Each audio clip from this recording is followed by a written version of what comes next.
Hello dear student, आपका बहुत स्वागत है हमारे इस चैनल पर। आज के इस वीडियो में हम डिस्कस करेंगे क्लास 10th साइंस के chapter number 2 acids base and salt के कुछ इंपॉर्टेंट क्वेश्चंस जो आपके बोर्ड एग्जाम में आने की संभावना रखते हैं। हम पिछले कई वर्षों से अपने इस छोटे से प्लेटफॉर्म जीनियस एकेडमी से बहुत से स्टूडेंट की हेल्प करते आ रहे हैं और इम्पॉर्टेंट क्वेश्चंस उन्हें बताते आ रहे हैं। न सिर्फ इम्पॉर्टेंट क्वेश्चंस बल्कि पूरा सिलेबस आपके क्लास 10th मैथमेटिक्स का, साइंस का हमने ऑलरेडी पढ़ा रखा है।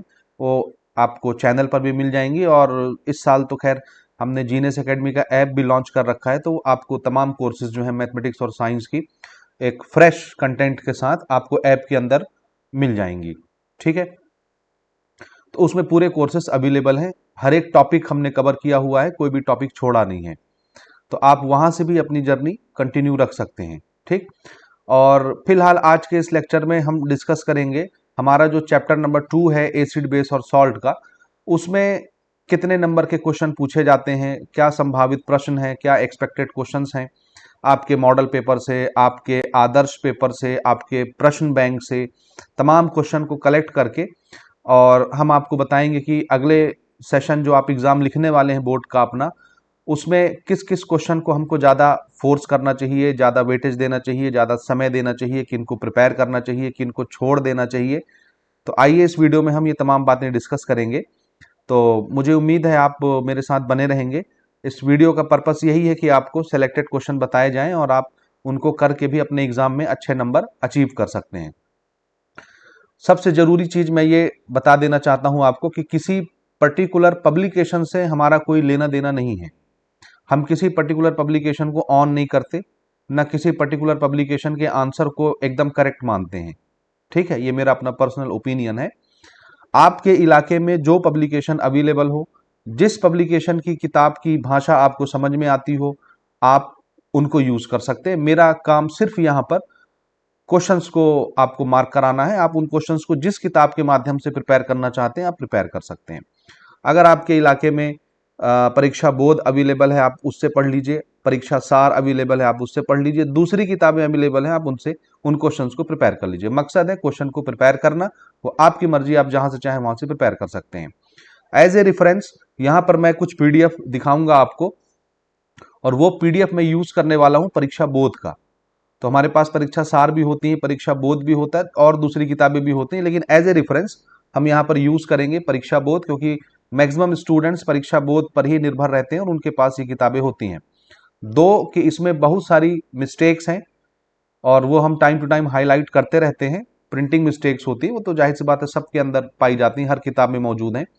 तो जहां पर मिस्टेक्स आएंगी हम आपको इन्फॉर्म कर देंगे, उसको आप अपने बुक में सुधार लीजिए और इसको इस तरह से नहीं पढ़ना है, वैसे पढ़ना है, ऐसे पढ़ना है, सारी चीजें हम आपको बताते जाएंगे। ठीक है, तो शुरू किया जाए। चलिए स्टार्ट करते हैं। सबसे पहले चैप्टर 2 में मार्किंग स्कीम को हम समझते हैं कि किस तरह से कितने नंबर के सवाल यहां से पूछे जाते हैं।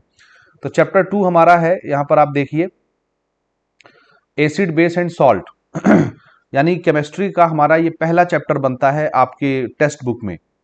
टेक्स्ट बुक में तो वैसे टोटल 18 चैप्टर्स हैं और 18 में 6-6 का सेक्शन बटा हुआ है। 6 चैप्टर बायोलॉजी के हैं, 6 चैप्टर फिजिक्स के हैं और 6 चैप्टर केमिस्ट्री के हैं। तो इस हिसाब से केमिस्ट्री का ये पहला चैप्टर बनता है, chapter number 2 acids bases and salts. सबसे पहले हम बात करेंगे इसके मार्किंग स्कीम की। मार्किंग स्कीम, और इसके मार्किंग स्कीम में हम समझेंगे कि टोटल इस चैप्टर से कितने नंबर के क्वेश्चन आते हैं और हमको कितने कितने नंबर के क्वेश्चन कैसे प्रिपेयर करने हैं और किन को प्रिपेयर करना है। तो सबसे पहली चीज तो ये समझिए कि 1 नंबर का यहां से ऑब्जेक्टिव क्वेश्चन आपको डेफिनेटली देखने को मिलता है। ठीक, तो 1 नंबर का एक क्वेश्चन जो कि आप समझते हैं ऑब्जेक्टिव होता है, ये हमको देखने के लिए मिलता है और ये टोटल हमको 1 मार्क्स देता है। ठीक, 1 मार्क ऑब्जेक्टिव। और इसी के साथ साथ कभी कभी हमको फिल इन द ब्लैंक्स में भी इसका क्वेश्चन देखने को मिलता है, या मैच द कॉलम में इसका क्वेश्चन देखने को मिलता है। तो 1 से 2 नंबर का वेटेज आप मान के चलिए कि ऑब्जेक्टिव और फिल इन द ब्लैंक्स या बाकी चीजें मिला करके आ जाती हैं। तो मैं इसको ऑन एन एवरेज 1 नंबर मान लेता हूं। ठीक, दूसरा इसमें जो क्वेश्चन आता है वो आता है 2 नंबर का। तीनों सेट में ये जो क्वेश्चन रहेगा 2 नंबर का ये अलग अलग रहेगा, ठीक है। तो 2 मार्क का एक क्वेश्चन रहेगा, ये श्योर है, ये रहता ही है। और तीनों सेट जो होते हैं, सेट ए, सेट बी और सेट सी, तीनों में अलग अलग रहते हैं, ठीक है। तो ये हमको 2 नंबर देके जाता है। 2 मार्क्स, ठीक है, यहां तक समझ गए। तीसरी बात अगर हम करें तो एक क्वेश्चन रहता है यहां से सीधा 4 मार्क्स का, 4 मार्क्स का एक क्वेश्चन रहेगा, ठीक। और ये सीधा आपको 4 नंबर देके जाएगा, समझ रहे हो कितने नंबर दे जाएगा ये 4 नंबर देके जाएगा, ठीक। ठीक, तो यहां से अब हम अपना वेटेज बना लेते हैं कि कितने नंबर के क्वेश्चंस यहां से पूछे जा रहे हैं। तो अगर आप ध्यान दें तो देखिए क्वेश्चन की संख्या कितनी हो गई, 3 क्वेश्चन हो गए टोटल, यानी एक ऑब्जेक्टिव मिला लीजिए और एक तो 2 नंबर का क्वेश्चन होता है और तीनों सेट में अलग अलग होता है, इसमें कोई ऑप्शन भी नहीं होता। और ये जो क्वेश्चन है 2 नंबर का, ये आपको क्वेश्चन नंबर 2 से लेके 6 के बीच में देखने को मिलता है। क्वेश्चन नंबर 2 से लेके क्वेश्चन नंबर 6 के बीच में एक क्वेश्चन 2 नंबर का एसिड, बेस और सॉल्ट के इस चैप्टर से आपको देखने को मिलेगा आपके एग्जाम में। ये जो क्वेश्चन होता है 4 नंबर का, ये क्वेश्चन रहता है क्वेश्चन नंबर 11 से लेकर के 14 के बीच में। क्वेश्चन 11, 12, 13, 14, ये 4 क्वेश्चन 4 नंबर के रहते हैं और इनमें ऑप्शन रहता है। ऑप्शन की बात अगर हम करें तो इस चैप्टर के साथ जो ऑप्शन में क्वेश्चन रहता है वो रहता है चैप्टर 4 से, केमिस्ट्री से ही। पीरियोडिक क्लासिफिकेशन वाला एक चैप्टर है ना, classification of element and periodic table, या पीरियोडिक क्लासिफिकेशन ऑफ एलिमेंट, ये चैप्टर का नाम है, periodic classification of elements. Chapter number 4 के साथ चैप्टर नंबर 2 ऑप्शन में रहेगा, कोई एक क्वेश्चन आपने बनाना रहता है। लेकिन इसमें एक दुविधा की बात ये रहती है, मैं अब जो जो बातें एकदम क्लियर कट बताता हूं, इसलिए ध्यान से सुनिएगा, ठीक है, ताकि आपके मन में कोई डाउट ना रहे। Chapter number 2 acid, base and salt के अंदर जो 4 नंबर के क्वेश्चन आते हैं वो हमेशा नहीं आते, याद रखिएगा, हमेशा नहीं रहते, लेकिन ऑलमोस्ट 80% चांस रहता है कि इसके 4 नंबर के क्वेश्चन रहेंगे। लेकिन 20% जो चांस है वो ये है कि जब ये ऑप्शन में आता है ना चैप्टर 4 के साथ, तो कभी कभी बोर्ड ऐसा करता है कि चैप्टर 4 से ही 2 क्वेश्चन दे देता है ऑप्शन में, चैप्टर 2 के फिर 4 मार्क के क्वेश्चन नहीं उठाता। लेकिन ये कभी कभी होता है, लेकिन होता है इसलिए मैं आपको बता रहा हूं, ठीक है। तो कभी हमको ये देखने को मिलता है कि चैप्टर 4 से ही 2 क्वेश्चन ऑप्शन में आपके सामने दिख रहे हैं, चैप्टर 2 का 4 नंबर का क्वेश्चन उन्होंने लिया ही नहीं होता, ठीक है ना, समझ रहे हो। लेकिन फिलहाल 80% तो चांस यही रहता है कि चैप्टर 2 से भी एक क्वेश्चन 4 नंबर का रहता है, और हमें उम्मीद है कि इस साल भी चैप्टर 2 से एक क्वेश्चन 4 नंबर का रहेगा। तो हम ये मान के चलेंगे कि 4 नंबर का क्वेश्चन चैप्टर 2 से आने वाला है। तो टोटल अगर प्रश्न संख्या की बात की जाए तो टोटल कितने क्वेश्चन हो गए, 3 क्वेश्चन। और टोटल मार्क्स की अगर बात की जाए तो आप देख सकते हैं यहाँ पे 7 से 8 मार्क्स आप स्कोर कर सकते हैं इजिली। तो ये बड़ा मजेदार चैप्टर है जहां से सीधा 7 नंबर आप स्कोर सकते हैं, मिनिमम 7 नंबर, अगर आपने अच्छे से प्रिपेयर कर लिया तो। समझ आई बात। तो कोई स्टूडेंट नहीं चाहेगा कि मेरा 6 नंबर, 7 नंबर, 8 नंबर डिस्टर्ब हो। 8 नंबर का भी आ सकता है, क्योंकि मैंने बताया ऑब्जेक्टिव कभी 1 नंबर का आता है, कभी फिल इन द ब्लैंक में आ जाएगा, कभी जोड़ी बनाओ आ जाएगा, तो उसमें से भी 1 आध नंबर आपका वेटेज बढ़ जाता है। तो ये 7 नंबर, 8 नंबर हर हाल में देके जाता ही है। तो इतना आसान और हलवा चैप्टर है ये कि आप इसको छोड़ना बिल्कुल पसंद नहीं करेंगे और आप इसको अच्छे से प्रिपेयर करेंगे, ठीक है। तो चलिए शुरू करते हैं। सबसे पहले हम यहां पर ऑब्जेक्टिव क्वेश्चंस की बात करेंगे, जितना मुमकिन हो सकता है सारी चीजें यहां पर हम डिस्कस करते जाएंगे, ठीक है। तो चलिए शुरू किया जाए। सबसे पहले ऑब्जेक्टिव क्वेश्चन की हम यहां पर बात कर रहे हैं, ठीक है, ऑब्जेक्टिव प्रश्न। हाँ जी, चलिए शुरू करें। सबसे पहला क्वेश्चन देखिए जो 1 नंबर के क्वेश्चन है, फिर मैं आपको 2 नंबर और 4 नंबर वाले क्वेश्चंस बताऊंगा, ठीक। तो चलिए शुरू हो जाते हैं ऑब्जेक्टिव क्वेश्चन की तरफ। सबसे पहला फेवरेट क्वेश्चन, ये आपके प्रश्न बैंक में भी डाला गया है, आदर्श पेपर में भी डाला गया है, मॉडल पेपर में भी डाला गया है। हालांकि ये पहले आया नहीं है, लेकिन ये डाला गया है, तो याद रखिएगा ये इसके आने की संभावना इस साल ज्यादा बन रही है। तो in lime juice there will be, अच्छा ये जो शब्द रहते हैं ना, जैसे लाइम जूस यहां पर यूज किया गया आपके परीक्षा बोर्ड में, मॉडल पेपर वगैरह में आप देखेंगे उन्होंने लेमन जूस यूज किया है, यानी शब्दों के हेर फेर के साथ ये सवाल पूछा जाता है। तो देखिए क्या पूछ रहा है, in lime juice there will be, यानी लेमन का जूस जो होता है, नींबू का जूस खट्टा होता है ना, उसमें क्या पाया जाता है, उसमें क्या होता है, H+ आयन मोर, OH- ion less, equal H plus OH minus ion और लेस H प्लस आयन मोर OH ion, OH minus ion और ओनली H प्लस आयन। तो ये खट्टा होता है, खट्टी चीजें एसिड होती हैं। हम लोग एसिड बेस और सॉल्ट पढ़ रहे हैं ना इस चैप्टर में। तो एसिड की निशानी होती है कि वो स्वाद में कैसा लगता है, खट्टा। बेस की निशानी होती है कि वो स्वाद में कड़वा होता है। ठीक है, तो इसका आंसर ये होगा कि भाई खट्टी चीजों के अंदर, एसिड के अंदर किसकी मात्रा ज्यादा होती है? आंसर है H प्लस आयन की मात्रा ज्यादा होती है तो वो एसिड बन जाता है, और OH माइनस आयन की अगर मात्रा ज्यादा हो जाएगी तो वो बेस बन जाएगा। समझ आई बात? और दोनों बराबर होंगे तो वो न्यूट्रल हो जाएगा। आपने पीएच वैल्यू पढ़ा होगा, तो पीएच से भी सवाल भर भर के आते हैं, वो हम आगे डिस्कस करेंगे। तो इसका आंसर क्या हो जाएगा? H प्लस आयन मोर, OH माइनस आयन लेस। ठीक है, आंसर आपको दिख रहा है वैसे साइड में, लेकिन हम डिस्कस करते चलेंगे। When acid react with metal carbonate it gives, जब एसिड मेटल कार्बोनेट के साथ, मेटल कार्बोनेट के साथ जब एसिड रिएक्ट करता है तो क्या देता है? तो आंसर है यहां पर देखिए क्या मिलता है, सॉल्ट मिलता है, वाटर मिलता है और कार्बन डाइऑक्साइड गैस यहां से निकलती है। हमेशा याद रखना बच्चों, मेटल है तो carbon dioxide gas, sorry metal है, और मेटल जब भी रिएक्ट करेगा किसी भी कार्बोनेट के साथ तो एक चीज पक्का याद रखिए, कार्बन डाइऑक्साइड गैस निकलेगी ही निकलेगी। कार्बोनेट का मतलब होता है CO3। तो जब भी कोई मेटल CO3 यानी कार्बोनेट के साथ रिएक्शन करेगा तो हमेशा उसमें से कार्बन डाइऑक्साइड गैस निकलेगी ही निकलेगी। ठीक, और एक बाई प्रोडक्ट के तौर पे वाटर बनता है। तो ये दो चीज तो फिक्स रहती है, बनता ही है। समझ आई बात? या अगर वाटर नहीं बनता तो फिर H2 गैस निकलती है। अगर मेटल एसिड वगैरह के साथ रिएक्ट करे तो फिर हाइड्रोजन गैस निकलती है। ठीक है, लेकिन ये मेटल नहीं है, मेटल कार्बोनेट है, मेटल का कार्बोनेट। तो मेटल के कार्बोनेट के साथ जब एसिड रिएक्ट करेगा तो कार्बन डाइऑक्साइड गैस निकलती है, ये उसकी पहचान है। जहां कहीं भी आपको कार्बन डाइऑक्साइड गैस दिख जाए आप उसको करेक्ट कर लीजिएगा। ठीक, तीसरे क्वेश्चन को देखिए, from following is not strong acid. नीचे कुछ चीजें दी गई हैं, ऐसे सवाल भी इस साल परीक्षा में पूछे जाने की संभावना है इस साल, कि स्ट्रॉन्ग एसिड पहचानिए, स्ट्रॉन्ग बेस पहचानिए। तो मैं जितने क्वेश्चंस को हिंट कर रहा हूं, ऐसे क्वेश्चन जितने मिल जाए आपको, जिस किताब से मिल जाए उनको प्रिपेयर कर लीजिएगा। तो यहां पे क्या पूछ रहा है? From following is not strong acid, बताइए इनमें से कौन सा स्ट्रॉन्ग एसिड नहीं है? HCl हाइड्रोक्लोरिक एसिड, ये तो वैसे ही स्ट्रॉन्ग एसिड होता है। HNO3 नाइट्रिक एसिड है, वैसे ही स्ट्रॉन्ग एसिड होता है। CH3COOH खाने वाला एसिड है, विनेगर में रहता है। एसिटिक एसिड ये वीक एसिड होता है। और H2SO4 स्ट्रॉन्ग एसिड होता है, बैटरी में डलता है। तो सबसे कमजोर एसिड कौन सा है? CH3COOH, जिसको एसिडिक एसिड बोलते हैं अपन। ठीक है, तो यही आंसर इसका सही होगा कि ऑप्शन नंबर सी, CH3COOH ये वीक एसिड है, स्ट्रॉन्ग एसिड नहीं है। अगला देखिए, अगला सवाल pH value of neutral solution, हर बच्चे को ये पता रहता है, तो ये क्वेश्चन भी आप प्रिपेयर कर लीजिए। पीएच से रिलेटेड जितने क्वेश्चन आएंगे आपको पढ़ लेना इस साल हर हाल में, तो ये भी एक इंपॉर्टेंट ऑब्जेक्टिव है। न्यूट्रल सॉल्यूशन का पीएच कितना होता है? हर सबको पता है कि 7। 7 से कम अगर पीएच वैल्यू हो गई तो वो एसिडिक हो जाएगा, 7 से ज्यादा अगर पीएच वैल्यू हो गई तो वो बेसिक हो जाएगा। ये आपको याद रखना है।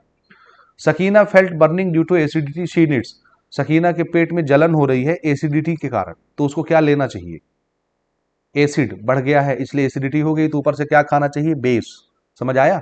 तो कौन सा बेस खाएंगे? स्ट्रॉन्ग बेस खा लेंगे तब तो मर जाएगी, स्ट्रॉन्ग एसिड खाएगी तो पूरा जल जाएगा शरीर अंदर से। तो क्या खाना चाहिए? Weak base. याद रखिएगा, तो इसका आंसर मेरे ख्याल से वीक बेस होना चाहिए। आप मैच कर सकते हैं, ऑप्शन नंबर डी मैंने यहाँ पे करेक्ट किया है, आप अपना आंसर मैच कर लीजिए। तो यहाँ पर पांचवें क्वेश्चन का आंसर जो है हमारा option number D, weak base होना चाहिए ना। अच्छा, मैंने वीक एसिड में लगा दिया, वीक बेस कह रहा हूं, लगा रहा हूं एसिड में। तो वीक बेस कहाँ है? सी पर है। तो ये आप यहाँ पर ऑप्शन नंबर सी में टिक लगा लीजिए, ये करेक्ट ऑप्शन है हमारा। ठीक है, यहां तक समझ गए? आगे बढ़ा जाए। नेक्स्ट क्वेश्चन देखिए, ये भी मोस्ट इंपॉर्टेंट है, 2024 में आ गया है, तो अब 25 में तो नहीं आएगा, तो आप इसको चाहे तो स्किप कर सकते हैं। टूथ डिके यानी दांत खराब होने के पीछे पीएच के सलाइवा का क्या रीजन होता है, क्या रोल होता है? कितना होना चाहिए पीएच सलाइवा का? सलाइवा बोलते हैं थूक को, जो जुबान में लगी होती है, मुंह के अंदर होता है। तो आपको पता है अगर थूक का पीएच बिगड़ जाए तो फिर दांत जो है वो खराब होने लगते हैं, इसी को टूथ डिके बोलते हैं। अरे मैंने डिटेल लेक्चर कवर किया हुआ है, तो आपने अगर हमारे कोर्स में एनरोलमेंट ले रखा होगा तो आपने इनको जरूर कवर किया होगा। तो reason of tooth decay is pH of saliva, कितना होना चाहिए? तो आंसर है ये 5.5 से अगर कम हो गया पीएच तो फिर सलाइवा ज्यादा एसिडिक हो जाता है, और उसी के कारण फिर टूथ डिके शुरू हो जाता है। ठीक है, समझ में आ गया बात? इसके बाद अगला क्वेश्चन हम लेते हैं, यहाँ पर देखिए, which salt has acidic nature, कौन सा सॉल्ट एसिडिक नेचर है? ये इंपॉर्टेंट है। कौन सा एसिडिक नेचर है, कौन सा बेसिक नेचर है, ये भी इस साल आने की संभावना रखता है। समझ आई बात? तो इसमें पहचानेंगे एसिड नेचर का सॉल्ट कौन सा होता है, बेसिक नेचर का सॉल्ट कौन सा होता है। तो इसका क्लियर कट आंसर ये समझिए कि देखो भाई, सॉल्ट कैसे बनता है, हमेशा याद रखना, सॉल्ट बनाने के लिए हमेशा एक एसिड और एक बेस रिएक्ट करते हैं, तब जाके सॉल्ट बनता है और साथ में वाटर निकलता है। इस रिएक्शन को बोलते हैं न्यूट्रलाइजेशन रिएक्शन। ठीक है, तो सॉल्ट का जो नेचर है, अब ध्यान से सुनना कि ये सॉल्ट एसिडिक नेचर का होगा कि बेसिक नेचर का होगा कि न्यूट्रल होगा। उसके लिए हम यहां देखते हैं कि एसिड और बेस कैसा है। अगर एसिड स्ट्रांग हो गया और बेस जो है वीक हो गया, तो जो सॉल्ट बनेगा वो स्ट्रांग एसिड के कारण एसिडिक नेचर का हो जाएगा। यानी जो चीज स्ट्रांग होगी एसिड और बेस में, जो स्ट्रांग होगा उसी का स्वभाव सॉल्ट को मिल जाएगा। अगर बेस स्ट्रांग है, एसिड वीक है, तो समझ जाना बेस स्ट्रांग है तो सॉल्ट भी कैसा हो जाएगा, बेसिक नेचर का। एसिड स्ट्रांग है तो सॉल्ट एसिड नेचर का हो जाएगा, और दोनों अगर स्ट्रांग है तो फिर न्यूट्रल हो जाएंगे। दोनों अगर वीक वीक है तो फिर सॉल्ट न्यूट्रल हो जाएगा। समझ आया? तो बस इसी से इसको हम पहचानते हैं। तो देखिए इसका ऑप्शन क्या होगा, NaCl किससे बना है, NaOH से बनता है। NaOH बेस है, स्ट्रांग बेस, और HCl स्ट्रांग एसिड। तो दोनों स्ट्रांग एसिड और स्ट्रांग बेस कंबाइन होकर न्यूट्रल सॉल्ट बनाएंगे, तो HCl न्यूट्रल होता है। NH4Cl ये भी HCl से बना है, एसिड जो है यहाँ पर HCl यूज किया गया, हाइड्रोक्लोरिक एसिड स्ट्रांग एसिड होता है। और अमोनियम हाइड्रोक्साइड NH4OH ये भी स्ट्रांग बेस होता है। समझ आई बात? तो ये भी न्यूट्रल होता है ऑलमोस्ट। समझ आया? ठीक।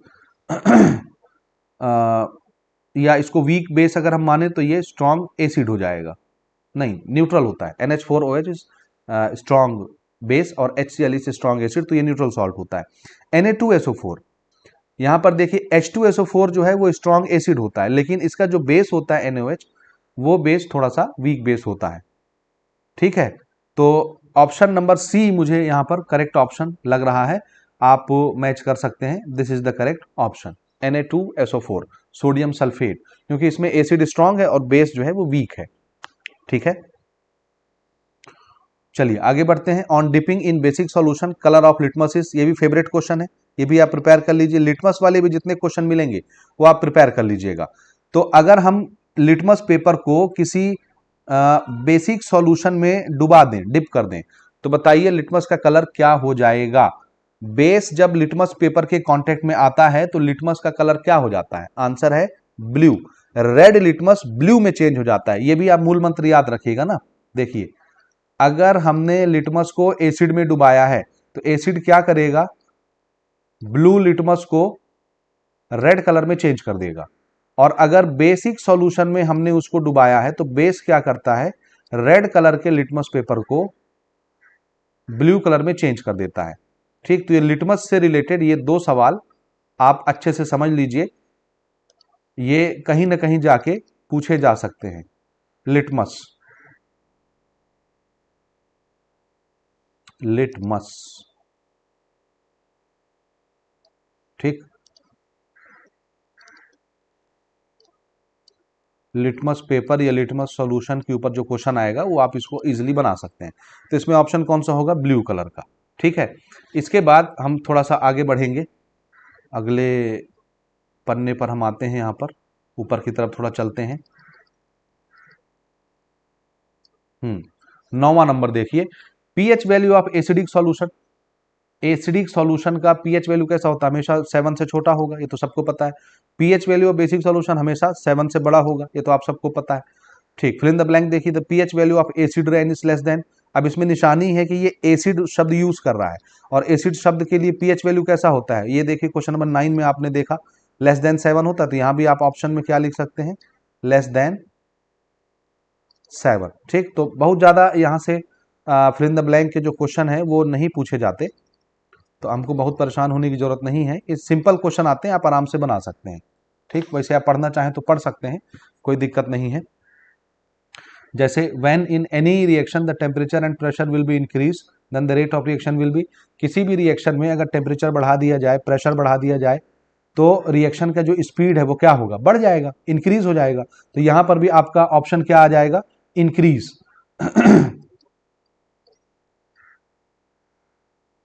ठीक है, यानी रिएक्शन का, केमिकल रिएक्शन का जो स्पीड है वो बढ़ जाता है। अगला हमारा जो सवाल है उसको देखिए, change in concentration of reactant on product in unit time interval is called. भैया इधर आप देखिए, एक रिएक्टेंट प्लस दूसरा रिएक्टेंट, ये रिएक्शन करते हैं और इधर क्या बनाते हैं, प्रोडक्ट बनाते हैं। एक प्रोडक्ट या एक से ज्यादा प्रोडक्ट बनता है, ये केमिकल रिएक्शन में होता है। दो चीजें आपस में कंबाइन होती हैं, तीसरी चीज बनती है, केमिकल रिएक्शन। तो इसमें जो रिएक्टेंट आपस में कंबाइन हो रहे हैं, ध्यान से देखना, जो रिएक्टेंट आपस में कंबाइन हो रहे हैं इनका क्या होता है, और जो प्रोडक्ट बनता है इसका क्या होता है। तो देखिए, रिएक्टेंट आपस में कंबाइन होते तो इनकी मात्रा कम होती जाती है, और प्रोडक्ट बनता है तो उसकी मात्रा बढ़ती जाती है। समझ आई बात, यही होता है ना। तो देखिए क्वेश्चन ये बोल रहा है कि चेंज इन कंसंट्रेशन, ध्यान से समझना, change in concentration of reactant, reactant की मात्रा बदलना, चेंज होना, और प्रोडक्ट की मात्रा भी चेंज होना। रिएक्टेंट रिएक्ट होके कम होते हैं और प्रोडक्ट बनता है इसलिए बढ़ता जाता है उसकी मात्रा, उसका कंसंट्रेशन। तो किसी पर्टिकुलर टाइम इंटरवल में, इसको क्या बोलते हैं कि इधर रिएक्टेंट कम होता जा रहा है, उधर प्रोडक्ट बनता जा रहा है, इसको क्या बोलते हैं, इसको केमिकल रिएक्शन बोलते हैं। क्या बोलते हैं, केमिकल रिएक्शन, या इसको रेट ऑफ रिएक्शन भी बोल सकते हैं, क्योंकि यहां पे उन्होंने क्या शब्द यूज किया, यूनिट टाइम, यानी एक सेकंड में रिएक्टेंट का कंसंट्रेशन कम होना और प्रोडक्ट का कंसंट्रेशन बढ़ना, एक सेकंड में उसके कंसंट्रेशन की मात्रा को रेट ऑफ रिएक्शन बोलते हैं। तो इसका आंसर क्या होगा, रेट ऑफ रिएक्शन। और अगर यूनिट टाइम नहीं लिखा होता तो खाली हम केमिकल रिएक्शन लिख देते, बस। आई बात समझ में, खाली केमिकल रिएक्शन लिख देते। ठीक है, आगे बढ़े। व्हेन जिप्सम इज हीटेड, क्या बनता है, जब जिप्सम को गर्म करते हैं तो क्या बनता है, प्लास्टर ऑफ पेरिस बनता है। तो यहां पे आप लिख लेंगे, यहां मैं नीचे लिख देता हूं, plaster of Paris. Gypsum cement जैसा मटेरियल, उसको जब हम गर्म करते हैं तो यहां से क्या बनता है, प्लास्टर ऑफ पेरिस यहां से बनता है। ठीक, अगला देखिए, the pH value of neutral solution, सबको पता है न्यूट्रल सॉल्यूशन का पीएच कितना होता है, 7। Nature of chemical equilibrium is, chemical equilibrium का जो स्वभाव होता है वो कैसा होता है। आंसर है, केमिकल इक्विलिब्रियम में रिएक्शन दोनों तरफ चलता है, यानी रिएक्टेंट कंबाइन होकर प्रोडक्ट बनाते हैं और प्रोडक्ट भी टूट के वापस रिएक्टेंट दे देता है। यानी रिएक्शन फॉरवर्ड बाइस भी चलता है, रिवर्स बाइस भी चलता है, फॉरवर्ड डायरेक्शन में भी चलता है, रिवर्स डायरेक्शन में भी चलता है। जब रिएक्शन दोनों तरफ चलता है तो इसको बोलते हैं डायनामिक रिएक्शन। क्या बोलते हैं, डायनामिक। तो यहां पे आपका आंसर क्या हो जाएगा, डायनामिक। ठीक है, स्पेलिंग देख लीजिएगा, DYNAMIC, डायनामिक। सातवां question, according to Bronsted Lowry concept proton donor substance is called. Proton donor का मतलब होता है जो H+ आयन देता है, वो ब्रोंस्टेड लॉरी के हिसाब से क्या माना जाता है, तो आंसर है एसिड माना जाता है। हालांकि ये 2011 के समय पूछा जाता था, उस समय कुछ दूसरी किताबें चलती थी। आज के डेट में किताबें बदल चुकी हैं और ब्रोंस्टेड लॉरी का कॉन्सेप्ट, लुईस का कॉन्सेप्ट, ये तमाम चीजें अब हमारे सिलेबस में नहीं है। तो ये पुरानी चीजें आ गई हैं, इस तरह के सवाल परीक्षा में नहीं आते। ठीक है, the value of rain water is, value of rain water का ये मतलब है कि यहाँ ये पीएच वैल्यू पूछ रहा है। रेन वाटर को हम प्योर वाटर मानते हैं, डिस्टिल वाटर मानते हैं, इसलिए इसका पीएच न्यूट्रल होता है, 7 वैल्यू होती है पीएच की, 7। तो 8वें नंबर का जो आंसर है वो 7 होगा। याद रखना, एक बैटरी में डालने वाला पानी जिसको डिस्टिल वाटर बोलते हैं, और एक बरसात का पानी जिसको हम डिस्टिल वाटर मानते हैं, उसका पीएच वैल्यू 7 होता है। लेकिन जो पानी हम पीते हैं उस पानी को हम न्यूट्रल नहीं मानते, वो उसका पीएच वैल्यू 7 नहीं होता, उसका पीएच वैल्यू कम ज्यादा होता है। याद रहेगा, क्योंकि उसमें मिनरल्स मिले होते हैं, बहुत सारे सॉल्ट्स मिले होते हैं, इंप्यूरिटी मिली होती है, इसलिए उसका पीएच गड़बड़ा जाता है। लेकिन बरसात का पानी और बैटरी में डालने वाले पानी का पीएच वैल्यू 7 होता है। ठीक, making and breaking of bond is called. Bond का बनना, बॉन्ड का टूटना, ये क्या कहलाता है, ये केमिकल रिएक्शन। देखो ना, रिएक्टेंट आपस में कंबाइन हुए, पुरानी परंपराएं टूट गई, पुराने बॉन्ड टूट गए, प्रोडक्ट नया बना तो नए बॉन्ड बन गए, तो इसको केमिकल रिएक्शन बोलते हैं, केमिकल रिएक्शन। ठीक है, अगला क्वेश्चन पढ़ के देखिए, क्वेश्चन नंबर 10 जो है हमारा ये क्वेश्चन क्या कहता है, state of reversible reaction at which rate of forward and backward reaction are same is called. ये अभी मैंने आपको बताया, कहां पर बताया, ऊपर ये देखिए क्वेश्चन नंबर 6 में बताया। डायनेमिक बोला ना कि फॉरवर्ड रिएक्शन और बैकवर्ड रिएक्शन का जो रेट है, स्पीड है, सेम हो जाता है, और ऐसा लगता है कि रिएक्शन हो ही नहीं रहा, ना प्रोडक्ट बन रहा है, ना रिएक्टेंट बन रहा है, ना प्रोडक्ट कम हो रहा है, ना रिएक्टेंट कम हो रहा है, रिएक्शन रुक गया है। तो ऐसी चीज को क्या बोलते हैं, केमिकल इक्विलिब्रियम। तो यहां पर आपके 10वें नंबर में आंसर में क्या आएगा, केमिकल इक्विलिब्रियम आप लिख लेंगे, ऊपर लिखा हुआ है। ठीक है, मैं 11वें प्रश्न की तरफ आगे बढ़ने की कोशिश करता हूं।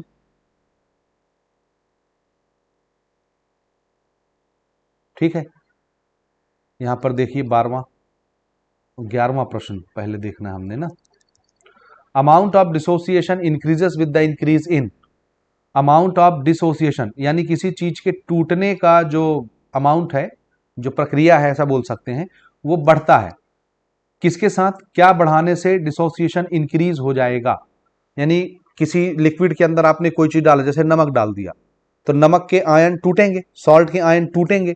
अब हम ये चाहते हैं कि ये जो टूटने की प्रक्रिया है ये फास्ट हो जाए, तो हमको क्या बढ़ा देना चाहिए कि किसी भी अमाउंट, किसी भी सब्सटेंस के डिसोसिएट होने की प्रक्रिया इंक्रीज हो जाए, बढ़ जाए।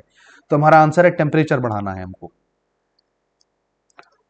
क्योंकि आपने देखा होगा कि अगर हम शरबत बनाएं, तो शरबत बनाते समय जब हम शक्कर डालते हैं तो शक्कर घुलता नहीं जल्दी, बार बार उसको इधर उधर गिलास में पलटी करना पड़ता है तब घुलता है। लेकिन चाय बनाते समय अगर आपने शक्कर डाला तो आपको उसको घुमाने फिराने की जरूरत नहीं, तुरंत घुल जाता है। क्यों? क्योंकि वो पानी गर्म होता है। तो टेम्परेचर बढ़ाने से किसी भी चीज के टूटने की प्रक्रिया, शक्कर के, नमक के टूटने की प्रक्रिया बढ़ जाती है। तो टेम्परेचर बढ़ाने से अमाउंट ऑफ डिसोसिएशन इंक्रीज हो जाता है। ब्लड का पीएच वैल्यू ये अक्सर पूछा जाता है। ठीक, तो ब्लड का पीएच वैल्यू कितना होता है ये आप, मैंने लेक्चर में ऑलमोस्ट रिकॉर्ड करवाया है, तो ये आप जरूर देख लेंगे। 7.3 से लेकर 7.5 तक होता है, आई थिंक 7.3 से लेकर के 7.5 के बीच में रहता है। अब आपको आंसर भी दिख रहा होगा यहाँ पर, तो आप यहाँ से भी बना सकते हैं। NaOH सोडियम हाइड्रोक्साइड कैसा बेस होता है, स्ट्रॉन्ग। HNO3 इसे स्ट्रॉन्ग, ये एसिड है कि बेस है, तो इसका नाम आपको याद होना चाहिए। अगर आपने लेक्चर अटेंड किया है तो आपसे बन जाएगा ये, स्ट्रॉन्ग एसिड है कि स्ट्रॉन्ग बेस है, तो आंसर है ये एसिड है। क्या बोलते हैं इसको, इसको बोलते हैं नाइट्रिक एसिड, HNO3 को। ठीक है, बैर भी आपसे बन जाएगा। आगे बढ़ते हैं, चलिए करेक्ट जोड़ी बनाइए।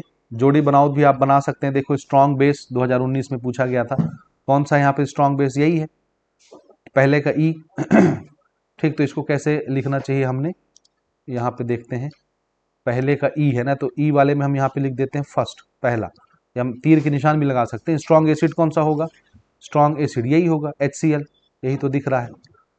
ठीक है, दूसरे का डी।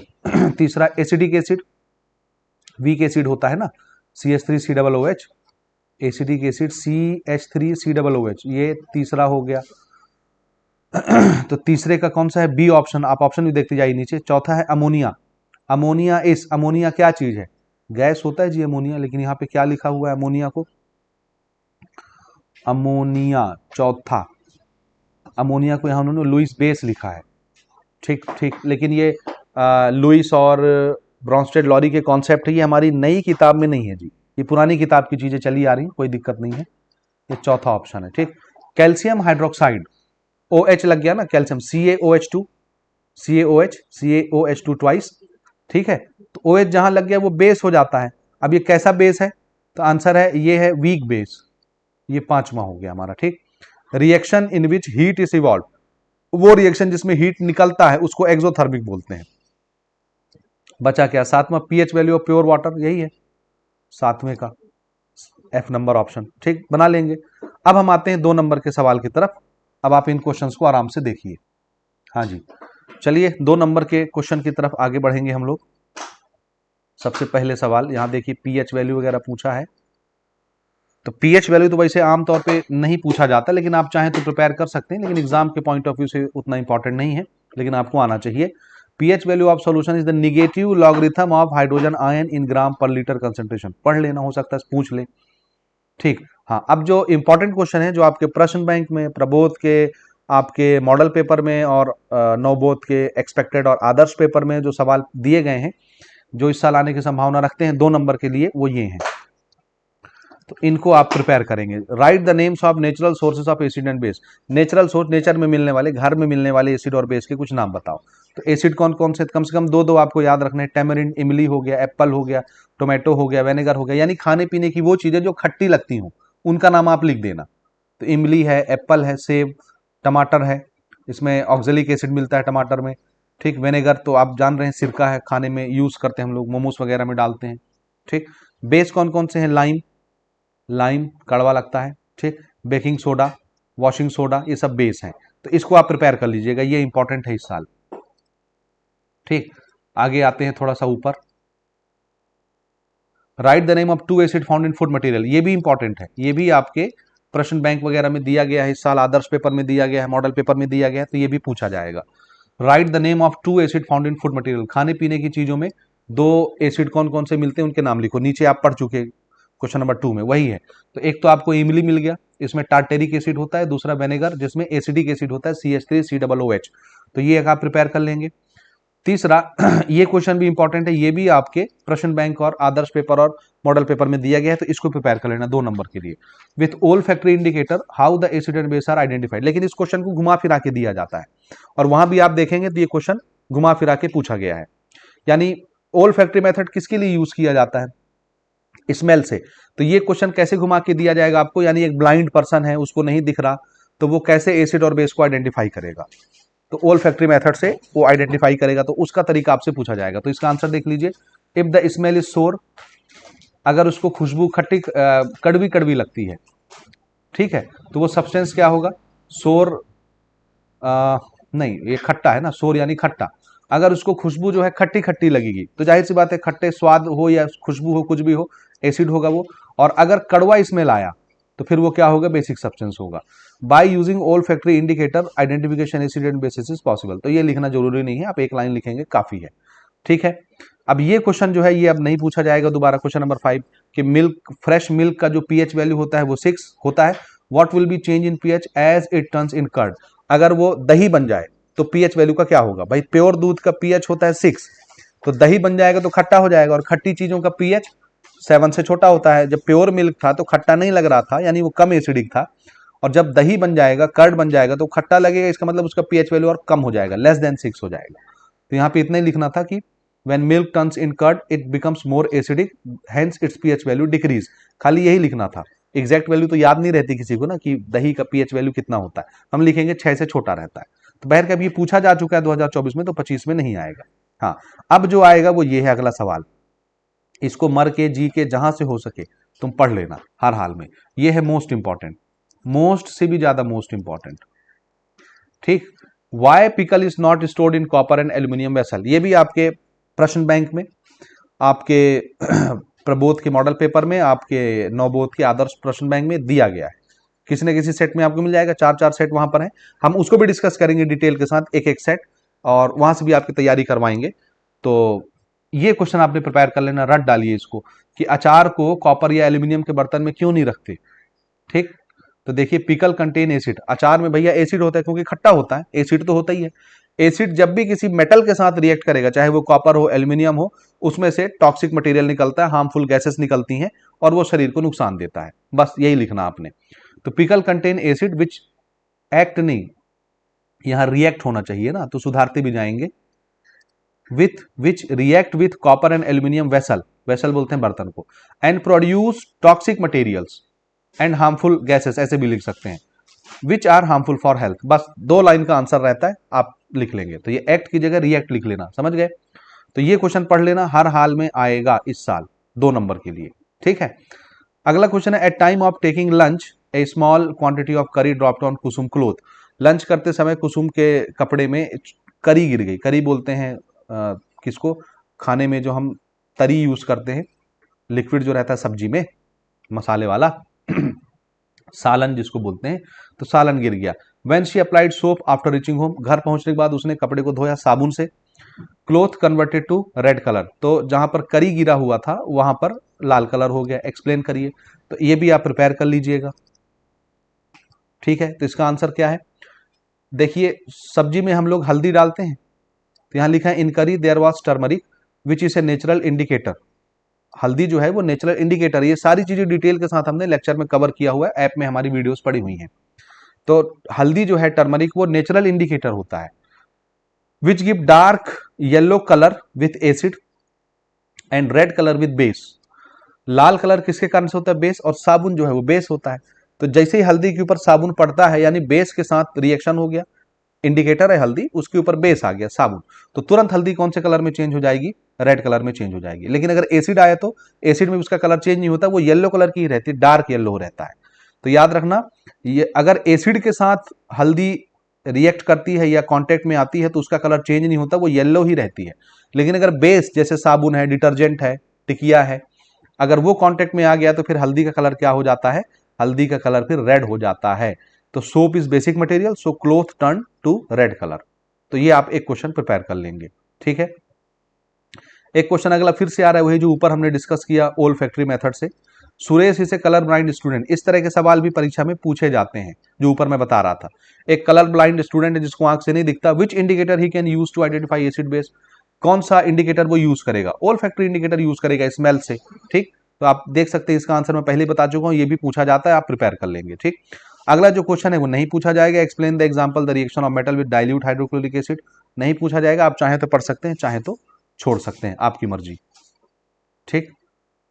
अब हम थोड़ा और ऊपर आ जाएं, बहुत नीचे आ गए, ठीक।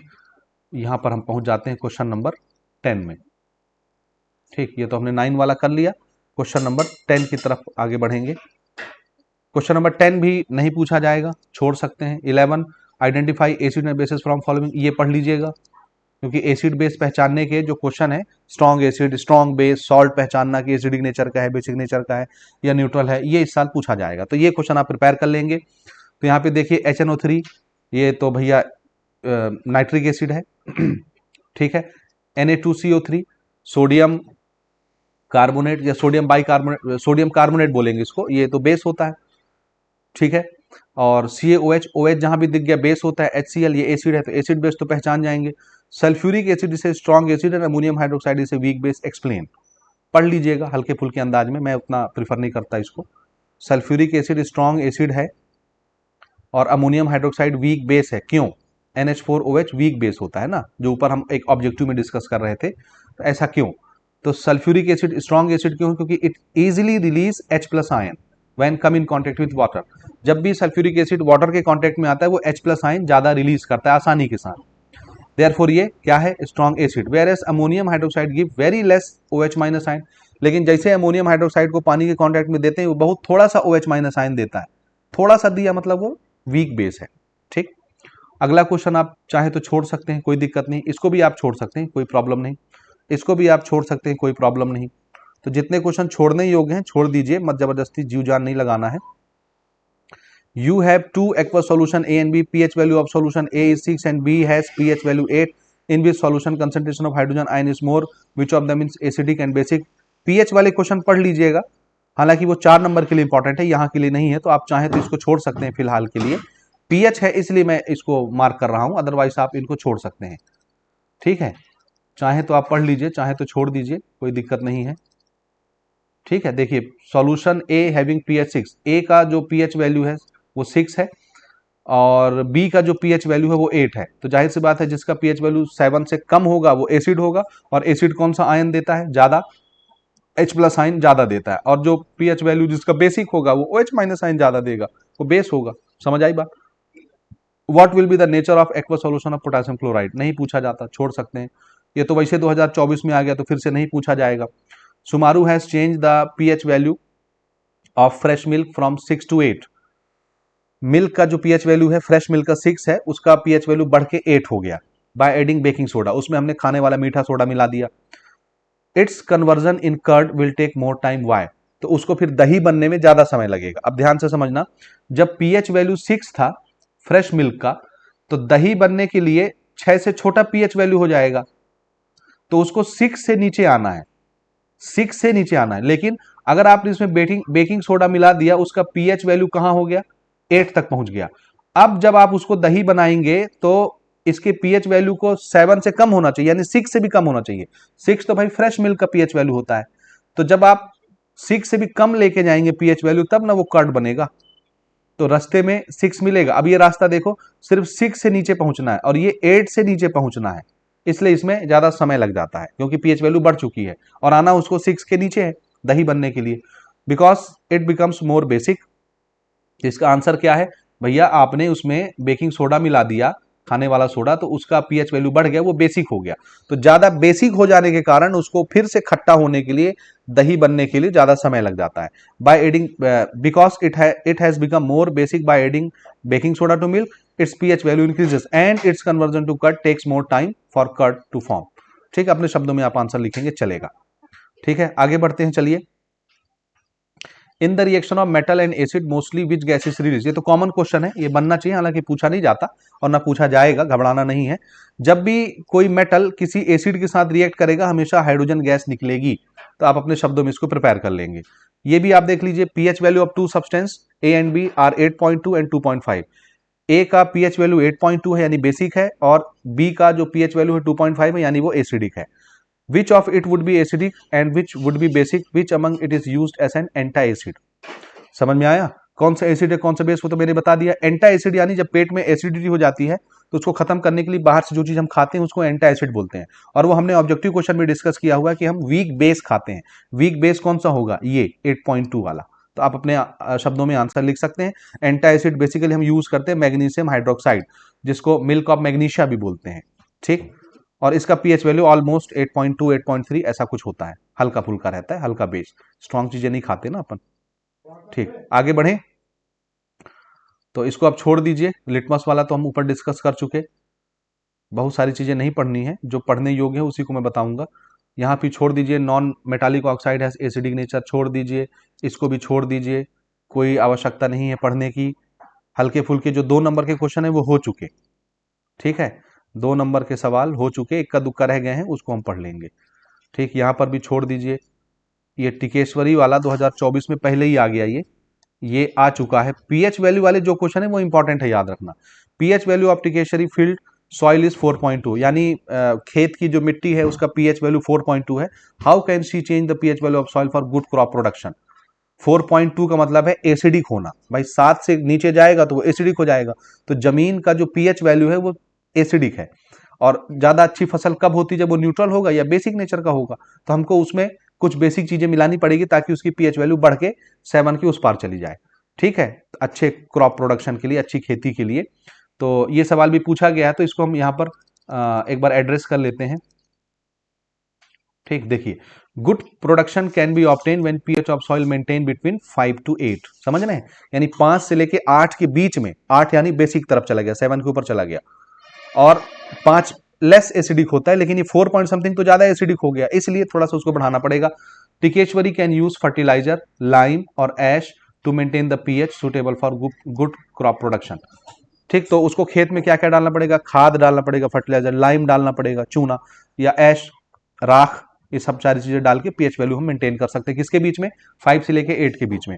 न्यूट्रलाइजेशन रिएक्शन एक बार आप पढ़ लीजिएगा, एसिड और बेस रिएक्ट होकर वाटर और सॉल्ट देते हैं। एक का दुक्का एग्जांपल याद रखिएगा, और इसे पूछा नहीं जाता, लेकिन कोई भरोसा भी नहीं है, पूछा जा सकता है। सॉल्ट वाला क्वेश्चन तो पूछ लिया गया पहले से, देखिए ये पूछ लिया गया, तो अब ये नहीं आएगा 2024 में।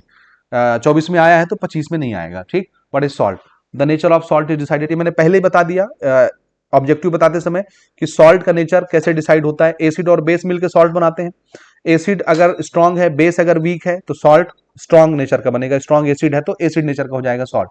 बेस अगर स्ट्रांग है तो जो सॉल्ट बनेगा वो बेसिक नेचर का हो जाएगा। अगर एसिड वीक है और बेस स्ट्रांग है, और अगर एसिड और बेस दोनों स्ट्रांग है तो सॉल्ट न्यूट्रल हो जाएगा। एसिड और बेस दोनों वीक हैं तो भी सॉल्ट न्यूट्रल हो जाएगा। तो हम ये देखते हैं कि कौन अकेला सिंगल स्ट्रांग है। अगर खाली अकेला एसिड स्ट्रांग है तो सॉल्ट एसिडिक हो जाएगा, अकेला अगर बेस स्ट्रांग है तो सॉल्ट बेसिक हो जाएगा।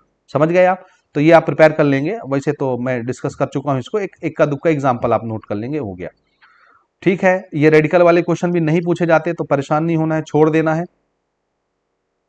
हाँ, अब आते हैं 4 नंबर के क्वेश्चन की तरफ। ये क्वेश्चन है इंपॉर्टेंट, ये मोस्ट इंपॉर्टेंट। यहां से जितने क्वेश्चन आगे हम डिस्कस करेंगे, जैसे ये हो गया, ये हो गया, ये सब आपके प्रश्न बैंक में, आदर्श पेपर में, मॉडल पेपर में इस साल दिए गए हैं, यानी इस साल इनके आने की संभावना 90% है 4 नंबर के क्वेश्चनों के लिए। तो आपको इनको हर हाल में पढ़ लेना है।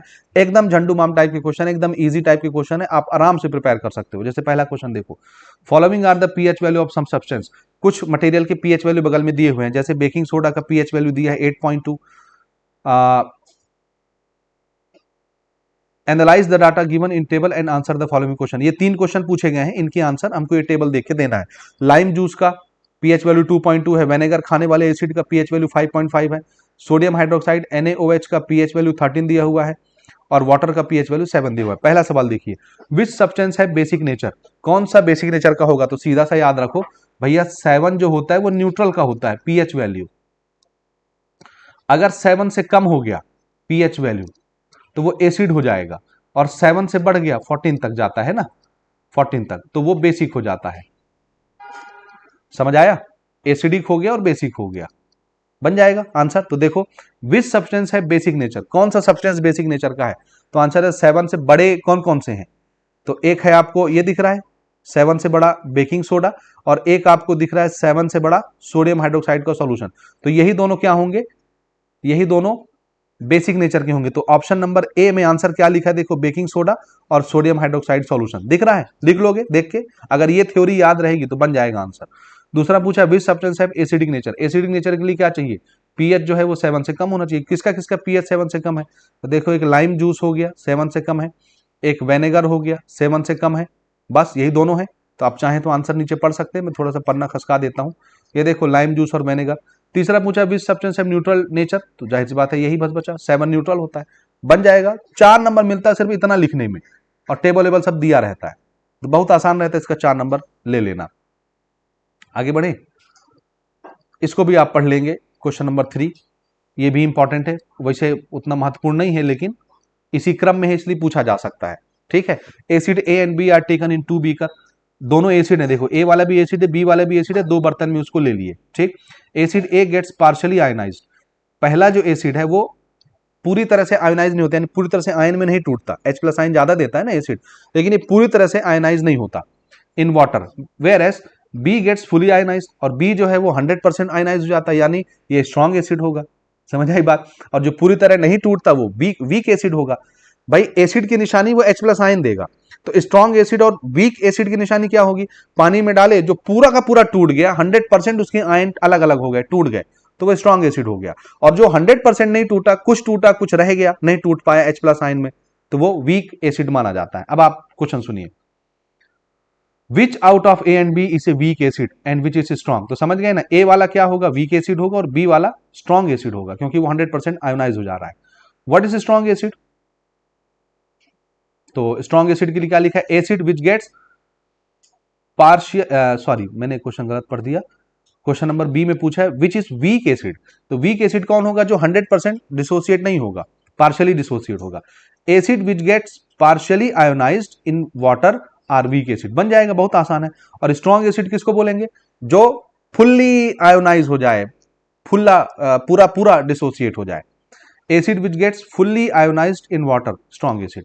कुछ एग्जांपल पूछा है, तो एग्जांपल में देखिए, वीक एसिड की एग्जांपल याद कर लीजिए, विनेगर CH3COOH खाने वाला, और HCOOH इसको फार्मिक एसिड बोलते हैं। फार्मिक ऐसे नहीं लिखते, ये गलत लिखा है, इसको फॉर्मिक एसिड बोलते हैं। सुधार लेना जी, सुधार लेना, फॉर्मिक एसिड। ये आप एक चैप्टर पढ़ोगे ना, एसिड बेस सॉल्ट के अलावा एक मेटल और नॉन मेटल का चैप्टर है, केमिस्ट्री ऑफ नॉन मेटल, वहां हमने इसको बताया हुआ है, हमारी ऐप में तमाम वीडियोस पड़ी हुई हैं, आप अगर वहां से अपनी स्टडी करते हैं तो आपसे बन जाएगा। स्ट्रॉन्ग एसिड का एग्जांपल लाइम जूस है, HCl है, H2SO4 है, कुछ भी लिख दीजिए। ठीक है, तो एक ये क्वेश्चन आपका प्रिपेयर हो गया मजे के साथ। ठीक है, अगला मैं बताता हूं, ये हर हाल में पढ़ना है। क्वेश्चन नंबर 4 इसका जो है, separate the following salts on the basic of acidic and basic nature, यानी सॉल्ट को आपको सेपरेट करना है एसिड नेचर और बेसिक नेचर में, और ये मैं आपको 2 बार बता चुका हूं अभी अभी, और ये आता है 4 नंबर के लिए, और ये भी आपके प्रश्न बैंक में, आपके मॉडल पेपर में, आपके एक्सपेक्टेड पेपर में, आपके आदर्श पेपर में दिया हुआ है, इसलिए ये इंपॉर्टेंट है, तो इसको रट लेना आपको। ठीक है, right there chemical names also, इनके केमिकल नेम भी लिखना बिल्कुल इसी तरह से, जैसे CuSO4 कॉपर सल्फेट, किससे बना? देखो SO4 है तो जरूर H2SO4 आया होगा यहाँ पे, H2SO4, और H2SO4 क्या होता है? स्ट्रॉन्ग एसिड, इसलिए इसका नेचर कैसा हो जाएगा? एसिडिक। ये जो सॉल्ट है इसका नेचर एसिडिक हो गया, इसका नाम क्या है? कॉपर सल्फेट, कॉपर सल्फेट बन जाएगा। दूसरा NaHCO3, NaHCO3, इसमें NaOH लगा होगा, NaOH सोडियम हाइड्रोक्साइड, ये स्ट्रॉन्ग बेस होता है, स्ट्रॉन्ग बेस, इसलिए सॉल्ट का नेचर क्या हो गया? बेसिक हो गया। समझ आई बात? NH4Cl अमोनियम क्लोराइड इसका नाम है। अच्छा, इसका नाम क्या है? NaHCO3 का सोडियम बाइकार्बोनेट है, सोडियम बाइकार्बोनेट, वॉशिंग सोडा, कपड़ा धोने वाला। ठीक है, ये बेसिक होता है। और NH4Cl sodium sorry ammonium chloride, ammonium chloride किससे बने, देखो यहाँ पे Cl है, तो Cl कहां से आया होगा, Cl कहां से आया होगा, HCl से आया होगा। और NH4 कहां से आया होगा, NH4OH sodium hydroxide weak base होता है, वीक बेस। और HCl स्ट्रॉन्ग एसिड होता है, तो एसिड स्ट्रॉन्ग हो गया, इसलिए सॉल्ट का नेचर कैसा हो गया, एसिडिक हो गया। इसी प्रकार से CH3COO CH3COOH वीक एसिड होता है, और NaOH स्ट्रॉन्ग बेस होता है, तो इसमें वीक एसिड है, स्ट्रॉन्ग बेस है, इसलिए ये बेसिक नेचर का सॉल्ट हो गया। इसका नाम क्या है, सोडियम एसीटेट, CH3COO Na। समझ आई बात, तो इसलिए इस चार्ट को अच्छे से पढ़ लेना, एकदम प्रिपेयर कर लेना, ये आएगा परीक्षा में। ठीक, 4 नंबर देखे जाता है, छोटा सा चीज है।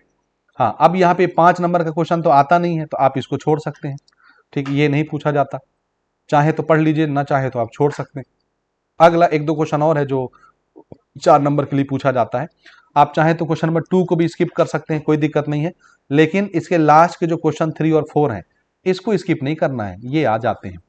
तो एक ये क्वेश्चन इंपॉर्टेंट है और एक ये क्वेश्चन भी इंपॉर्टेंट है, तो ये 2 क्वेश्चन बस और प्रिपेयर कर लीजिए, आपके 4 नंबर के क्वेश्चन पूरे पूरे प्रिपेयर हो गए। इन्हीं में से कुछ ना कुछ आएगा, हालांकि इनके चांसेस कम है। जो अभी मैंने ऊपर क्वेश्चन नंबर 3 आपको बताया ना, स्ट्रॉन्ग एसिड स्ट्रॉन्ग बेस पहचानने वाला या सॉल्ट का नेचर पहचानने वाला, वो ज्यादा महत्वपूर्ण लग रहा है इस साल। ठीक है, तो इनको आप जरूर बना सकते हैं। देखिए, जूली चेक 5 सॉल्यूशन, जूली ने 5 सॉल्यूशन को चेक किया। 5 सॉल्यूशन के नाम क्या है, ABCDE, ये 5 सॉल्यूशन है विथ यूनिवर्सल इंडिकेटर। एक यूनिवर्सल इंडिकेटर से इनको चेक किया, यानी पीएच वैल्यू से चेक किया होगा, एसिड बेस सॉल्ट, एसिड है कि बेस है, यही चेक करते हैं, न्यूट्रल है। और उनके पीएच वैल्यू देखो क्या आया, ए का पीएच वैल्यू कितना आ गया 9, बी का पीएच वैल्यू कितना दिया हुआ है 7, सी का पीएच वैल्यू कितना दिया है 1, और डी का पीएच वैल्यू कितना दिया है 13, और ई का पीएच वैल्यू कितना दिया है 6। हो गया सबके पीएच वैल्यू, ये पीएच वैल्यू है दिया हुआ है ना, पीएच वैल्यू, और ये सब सॉल्यूशन है, ABCDE 5 सॉल्यूशन। अब क्वेश्चन पूछा है on this basis tell that which solution is weak acid.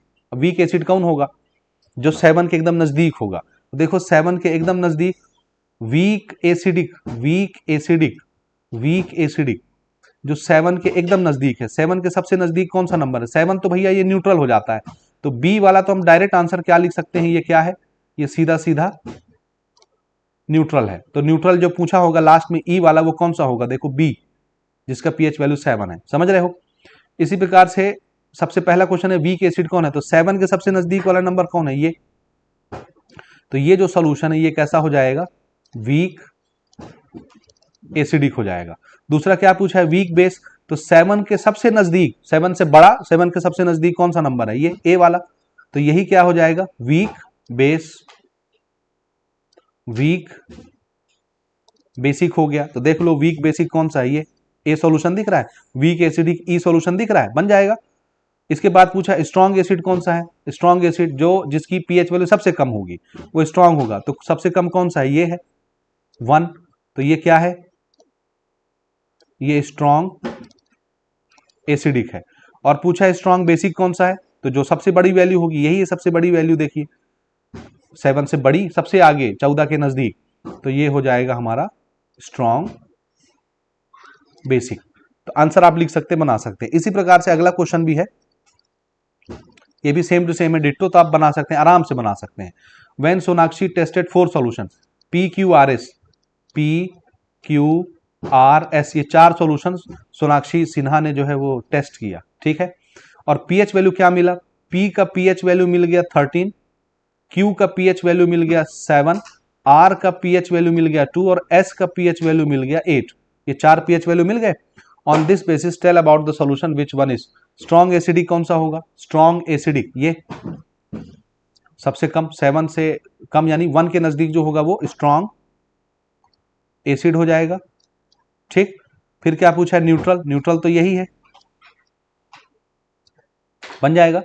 Weak base कौन सा है, जो 7 के एकदम नजदीक होगा, यही है 7 के नजदीक, तो ये कैसा हो गया, वीक बेस, बना लोगे। और हाँ, फिर पूछा स्ट्रॉन्ग बेस कौन सा है, तो जो 14 के नजदीक होगा 7 के पार, तो ये स्ट्रॉन्ग बेस होगा, शॉर्टकट में लिख दे रहा हूं, बना लोगे। बस इसी के साथ आपका यह चैप्टर खत्म हो गया। जो इंपॉर्टेंट क्वेश्चन थे वो हमने आपके साथ डिस्कस कर लिए। उम्मीद है कि अब आप इनको अच्छे से पढ़ लिख के और आप अपने 7 से 8 नंबर जो है वो स्कोर कर सकते हैं। कोई परेशानी, कोई दिक्कत नहीं आने वाली है। तो मजा लीजिए, ये सारे लेक्चर्स आपको ऐप के अंदर हमारे मिल जाएंगे, आप वहां से भी इनको अच्छे से प्रिपेयर कर सकते हैं। तब तक के लिए विदा लेते हैं। कोई क्वेश्चन है तो कमेंट करिए, तो आपके क्वेश्चन को जरूर पिक किया जाएगा। हम पूरी कोशिश करेंगे कि इसी तरह से चैप्टर वाइज फिजिक्स के सारे चैप्टर जो 6 चैप्टर हैं और केमिस्ट्री के पूरे 6 चैप्टर इसी तरह से हम आपको एक एक करके बता दें। ठीक है, चलिए रुकते हैं यहीं पर, अगली क्लास में मिलते हैं।